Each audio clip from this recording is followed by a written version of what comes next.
माता सीता बाल्यावस्था में अपनी सहेलियों के साथ बगीचे में खेल रही थीं। वहीं बगीचे में एक तोता का जोड़ा पेड़ पर बैठा था। तोते का जोड़ा भगवान राम और सीता जी के बारे में बातें कर रहे थे। उनकी बातों को सुनकर माता का ध्यान उन पर गया। मादा तोता बोल रही थी कि अयोध्या के राजकुमार राम काफ़ी प्रतिभावी राजा होंगे। उनसे माता सीता का विवाह होगा। तोते की बात सुनकर माता, दोस्तों चैनल पे अगर आप नए तो प्लीज़ सब्सक्राइब जरूर करिएगा, लाइक ज़रूर करना। सीता अचंभित हो गई। उन्हें अपने बारे में और जानने की इच्छा जागृत हुई। इसलिए उन्होंने अपनी सखियों से कहकर दोनों पक्षियों को पकड़ लिया। फिर उन दोनों को पुचकार कर पूछा कि भविष्य के बारे में इतना ज्ञान कहाँ से प्राप्त हुआ। तब पंछियों ने बताया कि इससे पहले हम महर्षि वाल्मीकि के आश्रम में रहते थे, जहाँ हर रोज़ राम और सीता के जीवन के बारे में बताया जाता है। इसीलिए उनको दोनों के बारे में हर चीज़ पूरी तरह से याद हो गई है।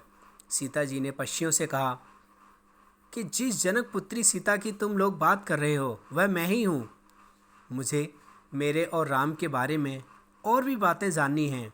तब नर तोता ने कहा कि हे सीता, आपका विवाह अयोध्या के राजा दशरथ के ज्येष्ठ पुत्र राम के साथ आपका विवाह होगा और आपकी जोड़ी तीनों लोकों में सबसे अद्भुत होगी।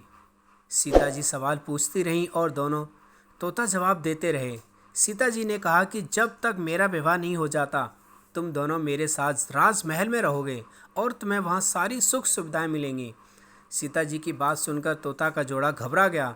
तब नर तोता ने कहा, हे जनक पुत्री, हम गगन के पंछी हैं, इसलिए पिंजरे में बंद रहकर हम जीवित नहीं रह पाएंगे, इसलिए हमको आज़ाद कर दीजिए। तोते ने इसके लिए बहुत याचना की।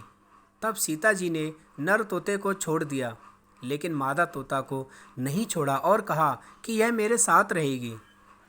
नर तोता ने कहा, मेरी पत्नी गर्भवती है, इसलिए ऐसे समय में हमको जाने दें। हम दोनों एक दूसरे का वियोग सहन नहीं कर सकते, इसलिए आप मेरी पत्नी को जाने दें। लेकिन सीता जी ने उसकी एक न सुनी। इस पर मादा तोता को बहुत गुस्सा आया और श्राप दिया कि जिस तरह तुमने गर्भावस्था में मेरे पति से मुझको अलग कर दिया है, वैसे ही गर्भावस्था के दौरान तुमको भी पति वियोग सहना पड़ेगा।